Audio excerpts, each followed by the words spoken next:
Welcome to Chris Parkin Shooting Sports. I got a rifle yesterday, CZ600, an MDT chassis, full length Arca rail on the underside, and I needed a bipod for it. So I made a call this morning to Tier 1. Tier 1's based near me in West Yorkshire, actually I do know the owner, and I've been over there today and picked up the ELR V2 Bipod. Now I think there's a few places reviewed these already, but I've actually got hold of one now, and I had the ELR V1 bipod a couple of years ago, and I've had the ATAC bipod as well since, and this is a bit of a blend of the two of them. So I'm going to show you this and show you what it does. So essentially on the back here we've got a locking handle, Bristol locking handle, which controls the cant of the bipod. We've got adjustable leg length, and we've also got adjustable leg angle, so you can, put those way out forwards to fold it up, or you can put them down at 45 degrees to put the bipod like that with the rifle on it, or you can stand them all the way up vertically. It's also got on the back a locking button there, and if we press that locking button in, we can then change the amount the bipod is actually spanning with the legs. So you can put the bipod way out like that to get an extra wide stance with it, or you can bring it back in a little bit and have it somewhere in the middle like that. Super wide there, middle like there, or fully in like that, and then of course you'd fold back up like that for storage. So this is, it's all beautifully machined aluminium and carbon fibre. So we've got locking legs with adjustable extension there, and that's got a button there to press down. So we've got 1 stage, 2 stage, 3 stage, 4 stages of extension. Let's check that's right again. 1 stage, 2 stages, 3 stages, 4 stages, 5 stages of extension on there. So put those back in. I'm just going to tilt these back down because I think I want to put this on the actual rifle now. Put those back in that centre position for the span I want. Pop that about there. Let's see if we can do this on camera. So just pop that in there, tighten that up, and that's holding that on the Arca rail now. So there we go, and funnily enough it beautifully contrasts with this rifle. If I just drop those down a little bit, which is that button, drop those forwards a bit.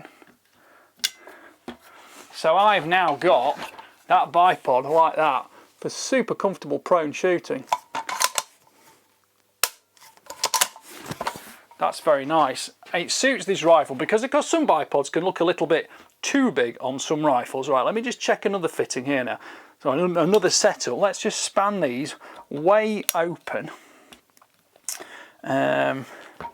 So I can span those way open and drop the profile a little bit like that, or I could bring the legs back now and pop it in that position like that, which is probably going to give me the most lateral stability for shooting at extreme distances.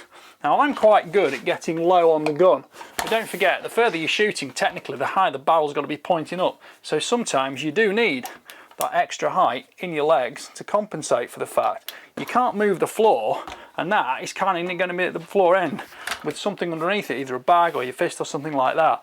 So that bipod looks exactly what I want for this rifle. Now it's got pan on it as well, so I can turn that left and right pan just to make slight adjustments to my shot. And I'm going to take this back off now, and I'm going to just take a few measurements off it. Yep. Just undo that from the rail. Oh, it's a bit big, this gun. Take that off there, just leave that propped over there so it can't fall over. So the legs adjust from the pivot point to the foot 240mm, which is 9.5 inches.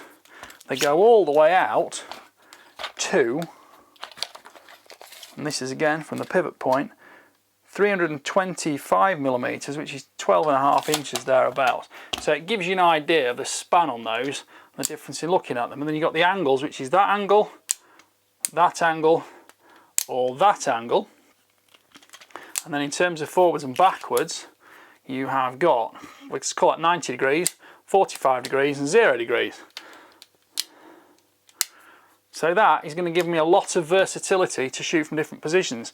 Now if you go on the Tier 1 website, you will see there are actually quite a lot of different accessories you can have for this. You can have barricade stop for it, you can also have Picatinny fit, or you can have different feet setups and assemblies for it, which is going to suit your surface the best. But that is basically a little quick brief review on exactly what I'm going to be doing with this bipod, and you'll see it when I do the full review on the CZ600 MDT chassis stock. That is just beautifully made. I'm kind of a little bit transfixed by it because the actual quality of it is superb. The machining standards are beautiful. It's a very, very nice, clean, hard anodized finish. It's a matte finish here. We've got a slight polish finish on there, but the carbon fibre is also, it's ultra smooth. It's got none of this grubby anodizing that drags the skin dust off your knuckles. And I like the fact that all these controls and features have been done with a slight grey, it's like a graphite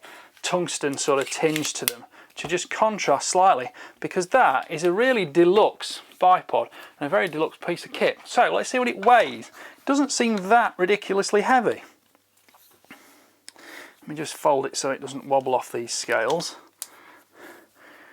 It's in pounds, so let's do it in pounds first. 1 pound, 9 ounces.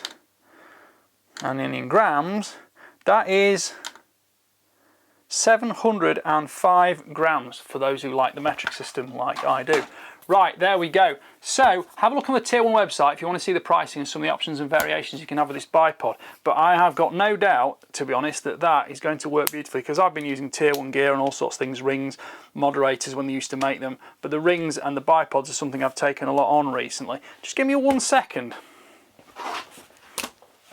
This is actually handy. This is the ATAC bipod, which is kind of a bit of a crossover for sort of smaller precision rifles or even sporting rifles. That one comes in weight-wise, the scales are still on, that's in at 375 grams, but you can see the size difference, but the commonality and the sort of design detail of it. Now that's a Picatinny fit, which suits my sporting rifles and intermediate rifles better, but for the big chassis rifles I definitely want the Arca, because that's giving me the best footprint to lock into, and being able to just, you know, tighten that up and know it feels just a secure, snug fit even before you tighten that down. It's not like a wobbly, rattly fit, so I'm looking forward to using that. Right, there we go. So if you want to see it more, don't forget, like, subscribe, comment, click the notification bell and keep track of the regular uploads, because that is going to be seen in use with this rifle.